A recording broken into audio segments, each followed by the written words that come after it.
আসসালামু আলাইকুম রহমতুল্লাহ।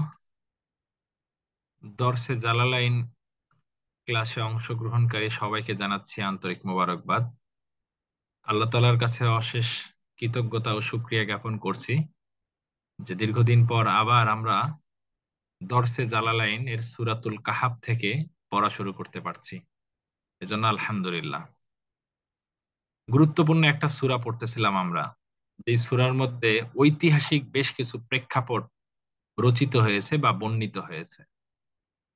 এবং শুরুর দিকে আমরা আলোচনা করেছিলাম যে নবীজি নবীজিকে কুরাইশ কাফেররা পরীক্ষা করতে চেয়েছিল জন্য ইহুদিদের কাছ থেকে পণ্ডিতদের থেকে তিনটা প্রশ্ন উত্তর শুনে এসেছিল। তো তিনটা প্রশ্ন উত্তর শুনে আসার পরে নবীজিকে জিজ্ঞেস করার কথা ছিল যে নবীজিকে যদি জিজ্ঞেস করে তিনি যদি সঠিক উত্তর দিতে পারেন তাহলে ইহুদি পণ্ডিতরা বলেছিল যে তাহলে তিনি সত্য নবী এবং সত্যিকার অর্থেই তিনি আল্লাহর পক্ষ থেকে প্রেরিত। আর যদি তিনি প্রশ্নের উত্তর দিতে না পারেন, ব্যর্থ হন, তাহলে তিনি অসত্য, অর্থাৎ তিনি মিথ্যা দাবিদার। তো সেখান থেকে আজকে মূলত আমরা সেই বিষয়গুলো পড়েছিলাম এবং সেই আলোচনাটাই কিন্তু এখন আজকের আয়াতে শুরু হবে। এবং কুরাইশরা যখন নবীজিকে এইরকম প্রশ্ন করলেন, নবীজি যখন ওহীপ্রাপ্ত হলেন, তখন তো এই কাহিনীগুলো জানতে পারলো, কিন্তু কুরাইশরা এরপরও কিন্তু ইসলাম ধর্ম গ্রহণ করেন নাই। এছাড়াও দেখা যায় যে আরো অনেক প্রশ্ন নবীজিকে উত্থাপন করার চেষ্টা করেছে, নবীজিকে মিথ্যা প্রতিপন্ন করার চেষ্টা করেছে। কিন্তু নবীজিকে মিথ্যা প্রতিপন্ন করার পরেও নবীজি তাদের উপর ইমানের দাওয়াত দিয়ে গিয়েছেন। তো খুব আশা নিয়ে যখন নবীজির তো উম্মত তারা, তো উম্মত যখন আসলে আহ নবীজি তো সবচেয়ে বেশি ভালোবাসেন উম্মতকেই। তো উম্মতকে যখন নবীজি বারবার দিনের পথের দাওয়াত দিচ্ছেন, তখন তখন তখন যারা এই কুরাইশ কাফেররা যখন বিমুখ হয়ে যাচ্ছিল, তখন নবীজি স্বাভাবিকভাবেই ভারাক্রান্ত হয়ে যাচ্ছিলেন, মর্মাহত হয়ে যাচ্ছিলেন, ব্যথিত হচ্ছেন। এক কথায় আত্মবিশ্বাস বা নিজে ভেঙে পড়ছিলেন মানসিকভাবে। তো আজকের যে আয়াত থেকে আমরা পড়বো, 6 নম্বর আয়াত, সেটি এই কাহিনী যে নবীজি যখন কুরাইশ কাফেরদেরকে, বিশেষ করে উতবা, সাইবা, আবু জেহেল, এরকম যারা কুরাইশ কাফেরদের মধ্যে মাথা, অর্থাৎ পণ্ডিত বা যারা নেতা, আমরা বলি না নেতা টাইপ, এই যে যারা নেতা, উতবা, সাইবা, আবু জেহেল সহ আরো যারা রয়েছে, এদেরকে যখন দিনের পথের দাওয়াত দিচ্ছিলেন, তখন তারা বিমুখ হয়ে যাচ্ছিল নবীজির কাছ থেকে, বিশ্বাস করতেছিল না নবীজিকে, বরং নবীজিকে আরো আহ কর্কশ ভাষায় বা আরো নিম্ন ভাষায় নবীজিকে গালমন্দ করতেছিল। তো এই যে একটা কঠিন অবস্থা যে নবীজি আবেগ, ভালোবাসা নিয়ে দিনের দাওয়াত দিচ্ছেন, দিনের দরদ নিয়ে, উম্মতের প্রতি দরদ নিয়ে, যে সে যদি ঈমান গ্রহণ না করে, সে যদি দিনের পথে ইসলামের ছায়াতলে না আসে, তাহলে তো সে কাফের মুশরিক হয়ে জাহান্নামে চলে যাবে। আর নবীজির উম্মতের প্রতি দরদ তো সবচাইতে বেশি। এজন্য এক বুক আশা নিয়ে যখন নবীজি দিনের দাওয়াত দিচ্ছেন, যখন সেখান থেকে যখন ভারাক্রান্ত হৃদয়ে মর্মাহত হচ্ছেন, তারা যখন নবীজিকে কষ্ট দিতেছে, তখন নবীজি মানসিক ভাবে ভেঙে পড়তেছে। সেই কথাটাই আল্লাহ তাআলা এই আয়াতের মধ্যে, আল্লাহ তাআলা নবীজিকে সান্ত্বনা স্বরূপ এবং তাদের কি পরিণতি হবে বা তাদের কি মানে অবস্থা হবে বা পরবর্তী যারা উম্মত রয়েছে, বান্দা রয়েছে, তাদেরকে সতর্কতা করার জন্য এই আয়াতটা নাজিল করেছে। এক কথায় যদি বলি, তাহলে একদিকে নবীজিকে সান্ত্বনা দেওয়ার জন্য, অন্যদিকে উম্মতকে বা বান্দাকে সতর্ক করার জন্য আল্লাহ তাআলা এই আয়াতটা নাজিল করেছেন। তো আমরা সেখান থেকে আজকে পড়বো, বিসমিল্লাহির রহমানির রহিম। ফালা আল্লাকা বাখিউন, সম্ভবত আপনি, বাখিউন মানে ভেঙে পড়েছেন, মুহলিকুন মানে মানে মানসিক ভাবে ভেঙে পড়া, এটাকে মুহলিকুন দিয়ে বলা হয়। মুহলিকুন মানে বিনাশ হওয়া, মানে বিনাশ হয়ে যাওয়া বা ধ্বংস হয়ে যাওয়া, ব্যাপারটা এখানে এই অর্থ করা যাবে না। বা আত্মবিনাশী হওয়া, এটা বলা যেতে পারে যে মানসিক ভাবে ভেঙে যাওয়া। মুহলিকুন অর্থ এখানে মানসিক ভাবে ভেঙে গেলেন, সম্ভবত আপনি মানসিক ভাবে ভেঙে গেছেন। নাফসাকাম মানসিক ভাবে, আলা আসারিহিম তাদের পিছনে। আসার মানে চিহ্ন, অর্থাৎ তাদের পিছনে আপনি আঘাতপ্রাপ্ত হয়ে সম্ভবত আপনি মানসিকভাবে ভেঙে পড়েছেন। কি কি সেটা সেটা ইনলাম ইউমিনু বিহাজাল হাদিস, যদি তারা এই বাণীর প্রতি ঈমান না আনে। আমরা আয়াতের অনুবাদ আগে করতেছি। যদি তারা যেহেতু আগে ঈমান যদি না আনে, ঈমান আনে নাই তো তারা, এই হাদিসের উপর এই বাণীর উপর ঈমান না আনার কারণে সম্ভবত আপনি তাদের এই ফিরে যাওয়ার জন্য, তারা তাদের বিমুখ হওয়ার জন্য মানসিক ভাবে ভেঙে পড়ছে। সেটা কি আল্লাহ তাআলা বলছেন, তাআলা আল্লাহ আল্লাহ বাকিউন, সম্ভবত আপনি মানসিক ভাবে ভেঙে পড়েছেন, নাফসাকা নিজে নিজেই, আলা আসারিহিম তাদের পশ্চাতে, অর্থাৎ তারা তাদের পিছনে, তারা আপনার কাছ থেকে সরে গেল, আপনাকে বিমুখ করে ফেললো।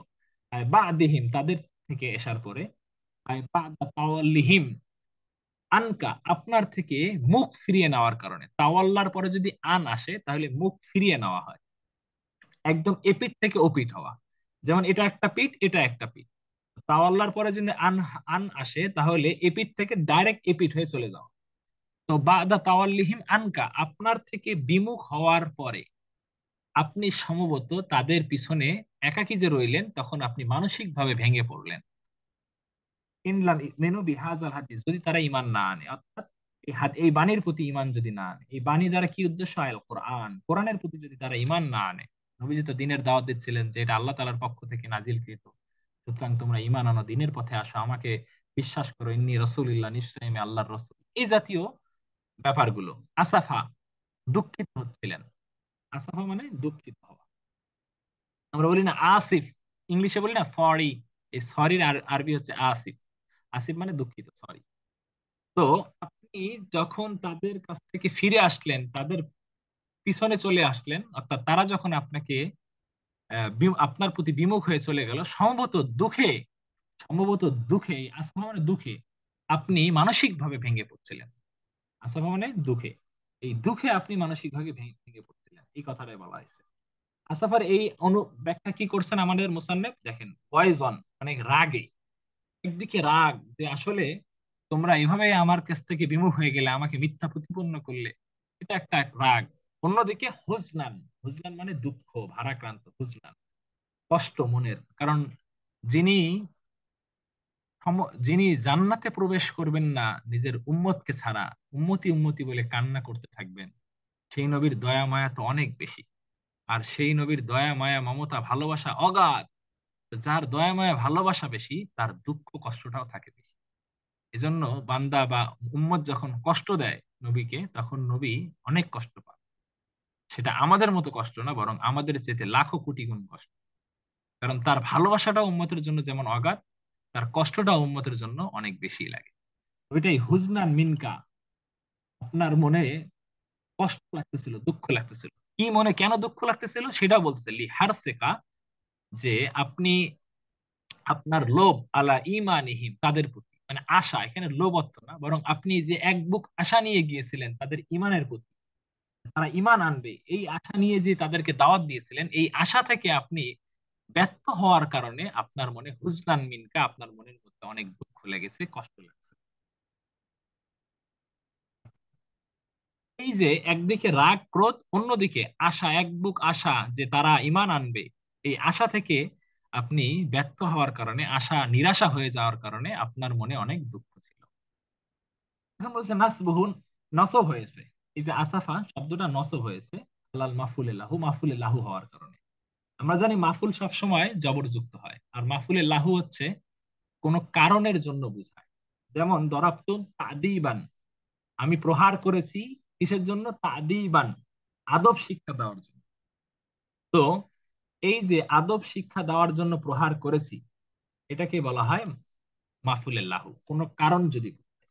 তো অনুরূপ ভাবে নবীজি কেন এরকম মানসিক ভাবে ভেঙে পড়ছিলেন?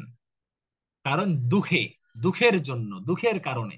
কিসের দুঃখ? যে তারা ঈমান আনতেছিল না, এই দুঃখ। এইটাও এখানে কারণ অর্থ আসছে, এই জন্য এখানে মাফুলে লাহু হয়েছে।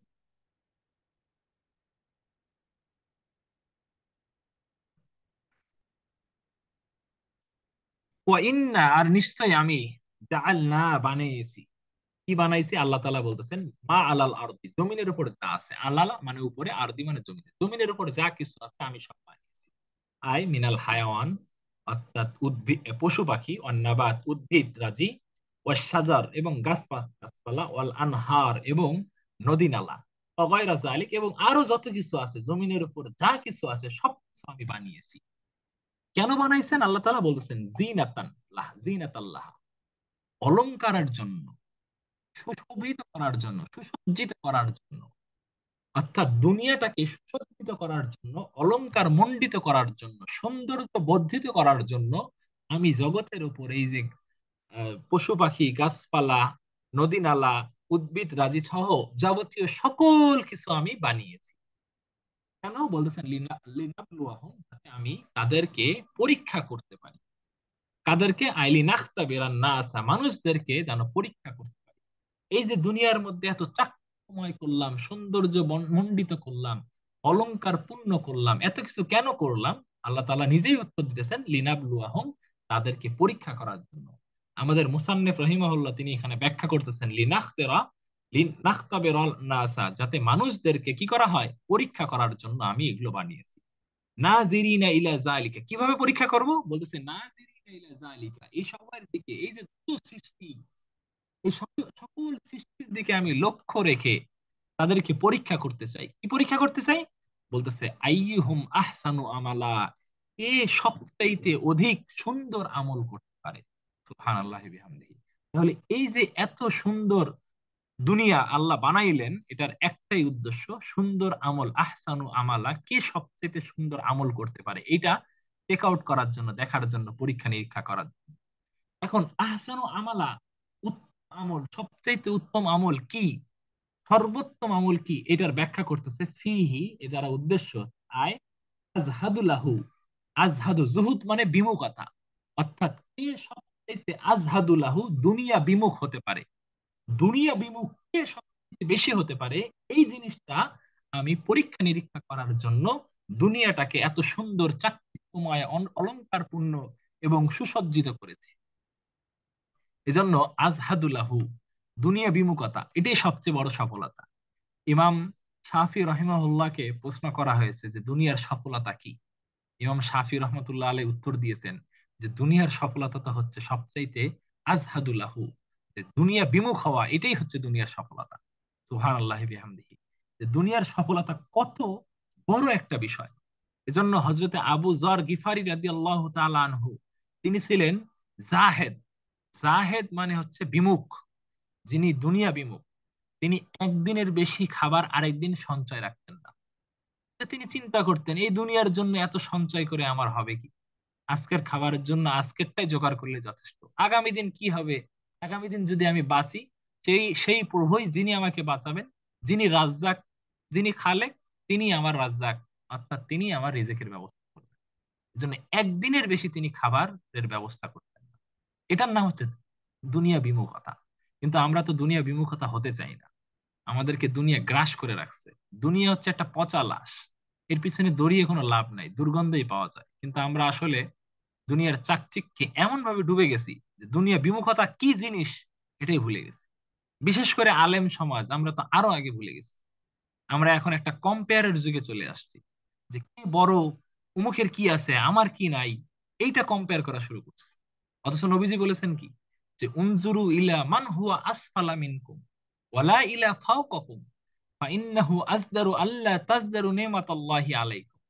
নবীজি বলেন যে তুমি তোমার উপরের দিকে যারা রয়েছে, উপরের অবস্থানের দিকে যারা রয়েছে, তাদের দিকে তাকায়ও না, বরং তুমি তাকাও কিসের দিকে? ওয়ালা ইলা ফাও কখন, তুমি তোমার উপরের দিকে তাকায়ও না, বরং তুমি ওয়ালা উনজুরি ইলা আসফালা মিনকুম, তোমার নিম্নে যারা অবস্থান করতেছে তাদের দিকে তাকাও। অর্থাৎ তুমি চিন্তা করতেছো, আরে অমুকের মতো তো আমার গাড়ি নাই, বাড়ি নাই, ফ্ল্যাট নাই, বিল্ডিং নাই, বাড়ি নাই, ইত্যাদি নাই, ওই দিকে না তাকায়া অমুকের যে বাড়ি ঘর কিছুই নাই, রাস্তায় যে ঘুমায় তার দিকে তাকাও। অমুকে আজকে বিরিয়ানি দিয়ে ভাত খাইতেছে, মোরগ পোলাও খাইতেছে, কিন্তু আরেকজন যে নুন আর তেল দিয়ে ভাত খাইতেছে, ওই দিকে তুমি তাকাও। তাহলে তুমি বুঝবা কি, ফাইন্নাহু আজদারু আল্লাহ তাজদারু নিমাতাল্লাহি আলাইকুম, তাহলে তুমি বুঝতে পারবা যে তোমার উপর আল্লাহ যে কত নিয়ামত দিছে, এই জিনিসটা তোমার উপলব্ধি বোধ কাজ করবে। অর্থাৎ কি আছে, কি নাই সেটা না ভেবে কি আছে এটা এটা নিয়ে ভাবো। কি নাই তা নিয়ে আফসোস না করে কি আছে তা নিয়ে যদি শুকরিয়া করো, তাহলে আল্লাহ তাআলা তোমার নিয়ামত আরো বাড়ায় দেবে। কিন্তু আমরা হয়ে গেছি এই কম্পেয়ারের যুগে চলে আসছে, যে অমুকের এটা আছে আমার নাই, আমার এত কিছু লাগবে, আরো চাই আরো চাই। একটা কথা আছে না, এ দুনিয়ায় হায় চাই বেশি আরো চাই, আছে যার ভুরি ভুরি, এরকম একটা কথা আছে না। এই হচ্ছে আমাদের অবস্থা।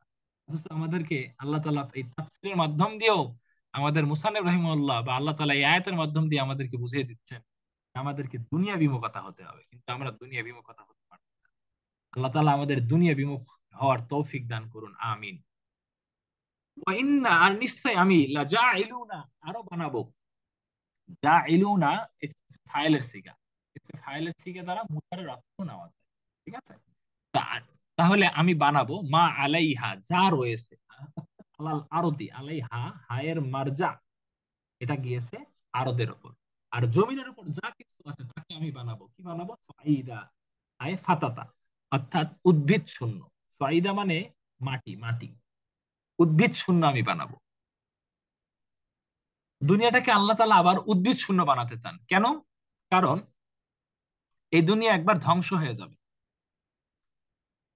দুনিয়াকে এত সুন্দর করেছেন, যেমন অনুরূপ ভাবে দুনিয়াটাকে আবার ধূলিসাৎ করে ফেলবেন আল্লাহ তাআলা। সেটাই আল্লাহ তাআলা বলছেন, দুনিয়াকে উদ্ভিদ শূন্য করবেন।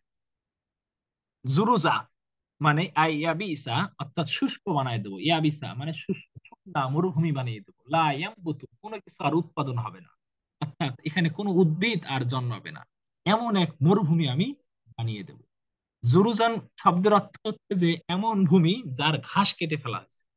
ঘাস কেটে ফেললে আমরা দেখি না যে আহ, ধান গাছ, যখন ধান আমরা উঠাই ফেলি তারপরে ধানগুলো কেটে ফেলার পরে কেমন দেখায়? উদ্ভিদ শূন্য দেখায়, যে এতদিন কত সুন্দর এখানে শস্য ছিল, ফসল ছিল, এখন কেমন জানি উদ্ভিদ শূন্য একটা, আহ খালি শূন্য শূন্য উদ্ভিদ শূন্য একটা ময়দান মনে হচ্ছে। তো এরকম এমন এমন ময়দান বানাবে আল্লাহ তাআলা, যে এখানে কোনো উদ্ভিদ জন্মাবে না। যেই উদ্ভিদের সবকিছু কেটে ফেলা হয়েছে, কেটে ফেলা হয়েছে মানে ধ্বংস করা হয়েছে। এবার আল্লাহ তাআলা বলছেন, আম হাসিব, আপনি কি মনে করেন, নবীজিকে বলতেছেন, আম হাসিবতা, আপনি কি মনে করেন, না আসহাবাল কাহাফ, নিশ্চয়ই কাহাফের অধিবাসীরা, আর রকিম এবং রকিমের অধিবাসীরা, কানু, তারা, মিন আয়াতিনা, আমার নিদর্শনাবলীর মধ্য থেকে তারাই, আজাবা, সবচেয়ে অধিক বিস্ময়কর। আল্লাহ তাআলা নবীজিকে মনে বলতেছেন, আপনি কি মনে করেন যে আমার যত নিদর্শনাবলী দুনিয়ার মধ্যে রয়েছে, এই সকল নিদর্শনাবলীর মধ্যে থেকে আসহাবে কাহাবের ইতিহাস বা আসহাবে কাহাবের যে ঘটনা, এইটাই কি সব বিস্ময়কর, অবাকময়? এটা কি আপনি মনে করেন? ইস্তেফামে এনকারি, শুরুতে যদি আসে, এরপরে যদি কাহিনীটাকে যদি বলা হয়, মা দিয়ে বলা হয় এরকম, তাহলে এটা ইস্তেফামে ইনকারি হয়। অর্থাৎ তার মানে আসলে এটা না, এটা সবচেয়ে বিস্ময়কর ঘটনা না, এটা আল্লাহ তাআলা বুঝাতে চাচ্ছেন। কিন্তু এটা প্রস্তুত করলেন নবীজিকে। এখন আমরা তাফসীর করি। আম হাসিব, আয় জনান্ত, আপনি কি ধারণা করেন, আন্না আসহাবাল কাহাফ, নিশ্চয়ই কাহাফের অধিবাসীরা, আয় কাহাফের অধিবাসী দ্বারা কারা বলতেছে, আয় আল আল গারু ফিল জাবাল, পাহাড়ের গুহায় যারা অবস্থান করছিল সে সকল অধিবাসী। আমরা কিন্তু বলেছিলাম যে আসহাবে কাহাফ কারা, বাদশা দাকিয়ানুসের কথা বলেছিলাম, যে সে একজন জালেম শাসক ছিল। সে একাত্মবাদে বিশ্বাস যারা করত তাদেরকে সে হত্যা করত, আবদ্ধ করত, এবং তাদের উপর জুলুম অত্যাচার নিপীড়ন করত। তো এই যে বাদশা দাকিয়ানুসের জালেম জুলুম থেকে, অত্যাচার থেকে বাঁচার জন্য একদল যুবক আল্লাহর কাছে আশ্রয় প্রার্থনা করেছিল। এটা সামনে আসবে ইনশাআল্লাহ, তারা কিভাবে আশ্রয় প্রার্থনা করেছে সেই দোয়াটাও আসবে।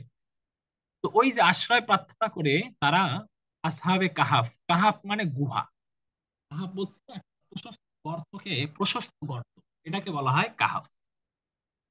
এর ভিতরে তারা অবস্থান করেছিল, ওই গুহাকে বলা হয়। তবে এখানে একটা কথা আছে যে কাহাফটা কোথায় অবস্থিত, এই গুহাটা, এ নিয়ে একটা কথা আসে যে গুহাটা কোথায় অবস্থিত। এই ব্যাপারে ওলামায়ে কেরাম, মুফাসসিরে কেরাম ব্যাপক আহ, মতানৈক্য করেছেন, প্রত্যেকেই বিভিন্ন মত দিয়েছেন। আপনি মারিফুল কোরআন থেকে শুরু করে, তাফসিরে কুরতুবী থেকে শুরু করে, তাফসিরে ইবনে কাসির, জালালাইন, তারপরে জালালাইনের ব্যাখ্যা, তাফসিরে মাযহারি, তাফসিরে ইবনে ইবনে কাসির বলেন, তাফসিরে কাবির বলেন, ওলামায়ে কেরাম অনেক মতানৈক্য করেছেন। তবে আমি ব্যক্তিগত পড়াশোনায় যতটুকু দেখেছি, অধিকাংশ দুই একটা মত একটু বেশি পেয়েছি। সেই দুই একটা মত আমি একটু আপনাদেরকে বলি যে এই কাহাব গুহাটা কোথায়। এই গুহাটা হচ্ছে অধিকাংশ মুফাসসিরিনে কেরামের কথা হচ্ছে যে তারা যেই নগরীতে অবস্থান করেছিল, অর্থাৎ এই আসহাবে কাহাফ অধিবাসীরা, এই 7 জন যুবক, তারা যেখানে অবস্থান করেছিল সেই নগরীটার নাম হচ্ছে আফসুস। আফসুস, ঠিক আছে? আছে না, বলি না আফসোস, হায় হায় আফসোস, ওইরকম আর কি, আফসোস, আফসোস নগরী। তো এটা হচ্ছে দক্ষিণ এশিয়ার উপকূলে অবস্থিত। দক্ষিণ এশিয়ায়, সরি, পশ্চিম এশিয়ায়, পশ্চিম এশিয়া, এশিয়ার পশ্চিম সাইডে। অর্থাৎ তুরস্কের আহ তুরস্কের ইজমির শহর থেকে 20-25 কিলোমিটার দূরে। এটা একটা মত, ঠিক আছে? একদল মুফাসসিরিনে কেরামের মত তুরস্কের ইজমির শহর থেকে 20-25 কিলোমিটার দক্ষিণে অবস্থিত আর কি। আবার আরেকটা মত আছে, সেটা হচ্ছে যে জর্দানের আম্মানের নিকটবর্তী একটা মাসান ভূমিতে এই গুহার সন্ধান পাওয়া গেছে, এরকম একটা মত তাফসির মারিফুল কোরআনে এসেছে আর কি। যে জর্দানের আম্মান শহরের নিকটবর্তী মাসান ভূমিতে একটা গুহার সন্ধান পাইছে। ওলামায়ে কেরাম অনেকে বলছেন যে এই গুহাটাই হতে পারে আসহাবে কাহাফের সেই গুহাটা। 1963 সালে এরকম একটা গুহা পাওয়া গেছে। এ নিয়ে অনেক কথাবার্তা হয়েছে জন্য ওলামায়ে কেরাম এই মতটাকেও তাফসির মারিফুল কোরআনে সম্ভবত এটা এসেছে। তো যাই হোক, তাহলে আসহাবুল কাহাফ যারা আল গারু ফিল জাবাল, যারা ওই গুহার মধ্যে ছিল। আর রকিম, আর রকিম কি বলতেছে? আল্লাহুল মাকতুব, ফলক, একটা ফলক আছে যেই ফলকে তাদের নাম লেখা ছিল, ফিহি আসমাউহুম ওয়া আনসাবুহুম, তাদের নাম এবং তাদের বংশ, গোত্র বংশ, এটা লেখা ছিল। অর্থাৎ তারা এক গুহাটার নাম হচ্ছে আসহাবে কাহাফ, কাহাফ হচ্ছে গুহাটার নাম, সেখানে তারা ছিল। আর সেই গুহাটার সামনে একটা ফলক ছিল, ফলক, লাউহুন মানে ফলক। ওই ফলকে তাদের নাম এবং তাদের বংশ লেখা ছিল। কেউ কেউ বলছে এই ফলকের মধ্যে আহ কুকুর, তাদের সাথে একটা কুকুরও ছিল, কালবহুম জারিউন, এটা পড়বো সামনে ইনশাল্লাহ। ওই কুকুরেরও নামটা ওখানে লেখা ছিল, ওলামায়ে কেরাম বলছেন। সামনে আসবে কাহিনী, তখন আমরা বলবো ইনশাল্লাহ। এবং আমরা কিন্তু বলছি যে এই যে আহ আসহাবে কাহাফ নিয়ে কিন্তু ইহুদিরা, সরি, কুরাইশ কাফেররা নবীজিকে প্রশ্ন করেছে। ওইটা এখানে বলা হয়েছে, অকাদ সুইলান নবী সাল্লাল্লাহু আলাইহি ওয়াসাল্লাম আন কিসসাতিহিম, আর নবীজিকেও এই কিসসা সম্পর্কে, তাদের কাহিনী সম্পর্কে প্রশ্ন করা হয়েছিল। কানু আই কিসসাতিহিম, তাদের কিসসার ব্যাপারে। মিন মানে হতে, মিন মানে থেকে, মিন মানে সমগ্র থেকে, মিন মানে জুমলা, জুমলা মানে বাক্য, আবার জুমলা মানে সমগ্র, মানে সকল নিদর্শনাবলী থেকে। আল্লাহ তাআলা মিন আয়াতিনা, আমার যত নিদর্শনাবলী আছে, আমার দুনিয়ার মধ্যে যত নিদর্শনাবলী আমি দান করেছি, দিয়েছি, রেখেছি, সকল নিদর্শনাবলীর মধ্য থেকে আজাবা, সব অধিকতর বিস্ময়কর কি এটা, অধিকতর বিস্ময়কর নিদর্শন কি এটা? এখন বলতেছে যে এই আজাবা, এই শব্দটা খবর, কানার খবর হয়েছে, কানার খবর হয়েছে, এটা বলা হচ্ছে। অমা কবলাহু, আর তার পূর্বে যা আছে, অর্থাৎ মিন আয়াতিনা, পূর্বে আছে মিন আয়াতিনা, এই অংশটা কি আছে? হালুন, হাল হয়েছে। এটা হাল হয়েছে মানে অবস্থা বুঝাইছে, ঠিক আছে? এটা অবস্থা বুঝাইছে। আর আজাবাটা খবর হয়েছে। কারণ আমরা জানি কানা যদি থাকে তাহলে তারপরে পরের এসএমটা কানার এসএম হয়, আর দ্বিতীয় এসএমটা কানার খবর হয়। যেমন কান আল্লাহু আলিমান হাকিমা, যে কানার পরে আল্লাহ হয়েছে, কারণ কানার এসএম সবসময় পেশ যুক্ত হয়। আর আলিমান জবর যুক্ত হয়, কারণ কারণ কানার খবর সবসময় জবর যুক্ত হয়। যারা নাহু বোঝেন তারা সহজে এগুলো বুঝতে পারবেন ইনশাআল্লাহ। এখন বলছে যে হাল হইলো কেমন, এখন কেমন হতে হবে? আয়, অর্থাৎ কানু আজাবা, এটা কি অবাকময়, দুনা বাকিল আয়াত, অন্য সকল নিদর্শনাবলী বাদ দিয়ে এটাই কি বিস্ময়কর একটা নিদর্শন? অথবা জবুহা, এটাই কি সবচাইতে অবাকময় নিদর্শন? অন্য সকল নিদর্শনের চাইতে অধিকতর অবাকময় বিস্ময়কর নিদর্শন কি এটাই? আল্লাহ তাআলা বলতেছেন আর কি, এইরকম বিস্ময়কের একটা অবস্থা, এজন্য এটাকে হাল বলা হয়েছে। অথচ লাইসাল আমরু কাজালিক, অথচ বিষয়টা এমন নয়, অর্থাৎ এটা অবাকময় নয়, এটা আল্লাহর কাছে কোনো কিছুই নয়, এটা আল্লাহর কাছে সিম্পল একটা ব্যাপার, ছোট্ট একটা ক্ষুদ্র একটা ব্যাপার, এটা কোনো কিছুই না। আচ্ছা, এর পরবর্তী আয়াত, উযকুর, আপনি স্মরণ করুন। নবীজিকে আল্লাহ তাআলা স্মরণ করিয়ে দিন। এখানে স্মরণ করিয়ে দেওয়া দ্বারা উদ্দেশ্য হচ্ছে এক নবীজিকে জানান দেওয়া, অন্য অন্য অন্য দিক হচ্ছে যে যারা প্রশ্ন করেছে তাদেরকেও জানায় দেওয়া, এবং পাশাপাশি পরবর্তী যত উম্মত আপনার আসবে পৃথিবীতে তারাও যেন এই আয়াতগুলো, এই নির্দেশনাগুলো পড়ে পড়ে তারাও যেন এগুলো স্মরণে রাখতে পারে, মনে রাখতে পারে, এবং ইতিহাসটা তারা যেন জানতে পারে। তো উযকুর, আপনি স্মরণ করুন, ইজ, তখন, আওয়া, আশ্রয় নিয়েছিল। আওয়া মানে আশ্রয় নেওয়া। আরবিতে এমন একটা ভার্ব আছে যেই ভার্বের মধ্যে ওয়াওয়ালি ফিয়া, অর্থাৎ জিন্সের মধ্যে সবগুলোই আছে, ওয়াওয়ালি ফিয়া আছে। এটা হচ্ছে আওয়া। সূরা দোহার মধ্যেও কিন্তু এটা আছে। আওয়াল ফিতিয়াতু, যখন যুবকরা আশ্রয় নিয়েছিল, ইলাল কাহাফি, গুহার মধ্যে, গুহার মধ্যে যখন যুবকরা আশ্রয় নিয়েছিল সে সময়কে আপনি স্মরণ করুন। এখন বলেছে জমউ ফাতা, এই যে ফিতিয়াতুন, এই শব্দটা হচ্ছে ফাতার জমা। ঠিক আছে, ফাতা শব্দের জমা হচ্ছে ফিতিয়া। অহুয়া, এই যুবকটা কারা? এই যুবক কারা এটা বলতেছে, অহুয়াল শাবুল কামিলু, এটা হচ্ছে পরিপূর্ণ যুবক, একদম উপযুক্ত পরিপূর্ণ বয়স, 25 বয়স এরকম একটা বয়স। কারণ 25 বয়সটা একটা স্ট্যান্ডার্ড বয়স। ঠিক আছে, এটা একটা যুবকের বয়স। ঠিক আছে, এই বয়সে জীবনের একটা অবস্থান কাজ করে আর কি। বিয়ে শাদীও নবীজি এই বছর এই এই এই সময় করছেন কিন্তু। এই জন্য এই সময় বিয়ে শাদী করা উচিত। যারা এই বয়স অতিক্রম করেছেন এখনো করেন নাই তারা দ্রুত করে ফেলেন। আর যারা 25-এর মধ্যে আছেন তারা দ্রুত করার চিন্তা ভাবনা করেন। আর যারা 23, 24 বা এর আগে আছেন তারা সামনে বিয়ে শাদী করার পরিকল্পনা নিন। কারণ এটা হচ্ছে আশরাফুল কামেল, পরিপূর্ণ যুবক। এই পরিপূর্ণ যুবকরা কি হয়েছিল, খায়ফিনা, তারা ভীত হয়েছিল, অর্থাৎ ভয় পেয়েছিল, আলা ঈমানিহিম, তাদের ঈমানের ব্যাপারে তারা আশঙ্কিত হয়েছিল যে আমরা ঈমান রাখতে পারি কিনা। ওই যে বললাম বাদশাহ দাকিয়ানুসের জুলুম অত্যাচারের কারণে তারা ভীত শঙ্কার হয়েছিল, যে তারা তাদের ঈমানের ব্যাপারে ভয় পাচ্ছিল। মিন কওমিহিম হিমিল কুফফার, কুফফার কওম গোত্র থেকে, অর্থাৎ বাদশাহ দাকিয়ানুসের যে গোত্র তাদের থেকে আহ বাঁচার জন্য ভয় পেয়েছিল যে আমরা ঈমান রাখতে পারি কিনা। ক্বালু, তখন তারা বলল, কি বলল, রব্বানা, হে আমাদের প্রভু, আতিনা, আপনি আমাদেরকে দান করুন, হে আমাদের প্রভু আপনি আমাদেরকে দান করুন, মিন লাদুনকা, আপনার তরফ থেকে, আপনার তরফ থেকে আপনি আমাদেরকে দান করুন। আই মিন কেবালিকা, আপনার তরফ থেকে দান করুন। কেবালিকা, এটা কবলিকা না, কেবালিকা। ঠিক আছে, অনেকে কবলিকা পড়ে, কবলিকা মানে পূর্বে, কেবালিকা হবে। ঠিক আছে, রহমা, রহমা মানে রহমত দান করুন। ও হাই ই, এবং আপনি পরিচালনা করুন, আমাদেরকে পথ দেখান, আমাদেরকে ব্যবস্থা করে দিন। আই আসলিহ, পথ দেখান, সংশোধন করে দিন। লানা, আমাদেরকে, মিন আমরিনা, আপনার তরফ থেকে পথ দেখিয়ে দিন। রসাদা, আই হেদায়াত, হেদায়াতান, অর্থাৎ হেদায়েতের পথ আপনি আমাদেরকে দেখিয়ে দিন। অর্থাৎ এই যে বাদশা আমাদের প্রতি এত জুলুম অত্যাচার করতেছে, আমরা কোথায় পালাবো?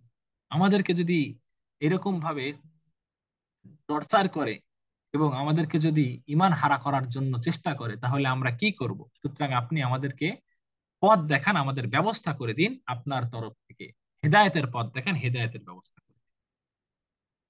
আল্লাহ তাআলা এবার বলছেন ফাদরাবনা, এই যে দরাবা, এই একটা চমৎকার একটা ফেল। দরাবা ফেলের ওলামায়ে কেরাম বলছেন দরাবা ফেলের নাকি 70টা অর্থ।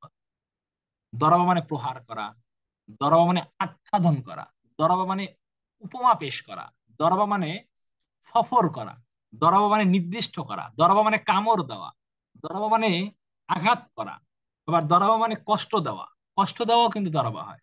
এরকম অনেক অর্থ আছে দরাবার। ঠিক আছে, ওলামায়ে কেরাম বলছেন যে দরাবার নাকি 70 অর্থ আছে। আল্লাহু আকবার। আমরা তো 5, 7, 10টা জানি, কিন্তু 70টা অর্থ জানা এটাও কিন্তু অনেক বড় একটা ব্যাপার।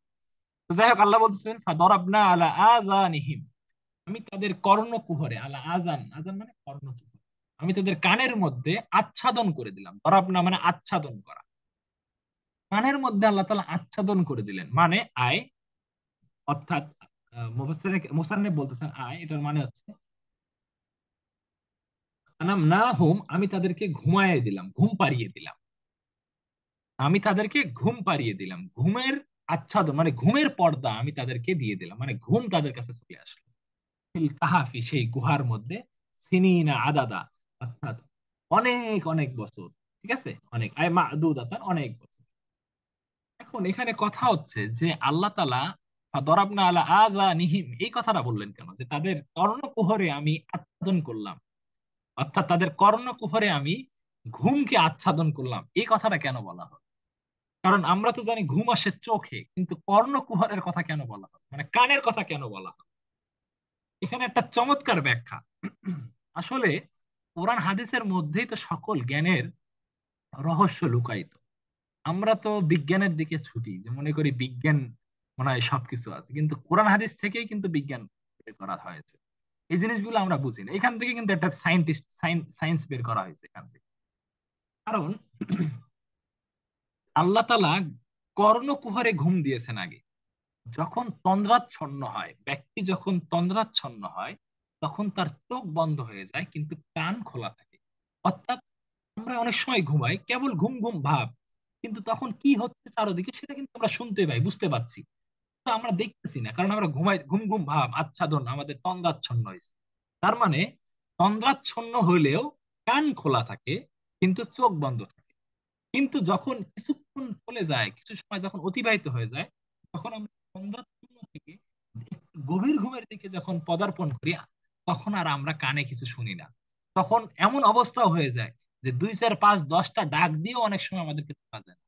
এমনও ঘুম হয় আমাদের অবস্থা কখনো কখনো, যে মাঝে মাঝে শরীর ধরে ঝুঁকাইলেও আমরা শুনি না।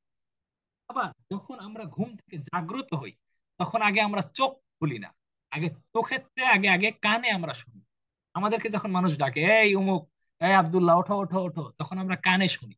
কান থেকে শোনার পরে আমাদের কানের ঘুম আগে চলে যায়, তখন আস্তে আস্তে আমাদের চোখ খুলে। অর্থাৎ মানুষ যখন গভীর ঘুমে আচ্ছাদন করে, তখন আর মানুষ কানে আর কিছু শুনে না। কিন্তু মানুষ যখন হালকা ঘুমে আবর্তিত হয়, তখন কিন্তু কানে অনেক কিছু শুনে, চোখে দেখেন। আল্লাহ তাআলা তাদেরকে এমন ঘুম পাড়িয়ে দিলেন যে কর্ণকুহরে, অর্থাৎ তারা আর কিছু শুনতেছে না, দেখতেছে না, তো এটা তো আগেই দেখতেছে না, চোখ তো এমনি বন্ধ হয়ে গেছে। আবার কর্ণকুহরেও ঘুমটা দিয়ে দিয়েছেন এমন ভাবে যে তারা গভীর ঘুমে মগ্ন, তারা ইহজগতের দুনিয়ার জগতের আর কিছু শুনছে না। এই জন্যই এখানে দরাবনা আলা আযানিহিম এই কথাটা আল্লাহ তাআলা বলছেন। আল্লাহ তাআলা বলেন নাই যে আমি তাদের চোখে তন্দ্রাচ্ছন্ন করে দিয়েছি, এই কথাটা আল্লাহ তাআলা বলেন নাই। আমাদের সময় শেষ, আর 1 মিনিট আছে, এই জন্য আমরা আর পড়তে পারলাম না আজকে। তো সবাইকে ধন্যবাদ। ইনশাআল্লাহ আরো পড়তে চাইছিলাম, অল্প সময়ের জন্য পড়তে পারলাম না। আল্লাহ হাফেজ সবাইকে। কারো কোনো প্রশ্ন আছে কিনা?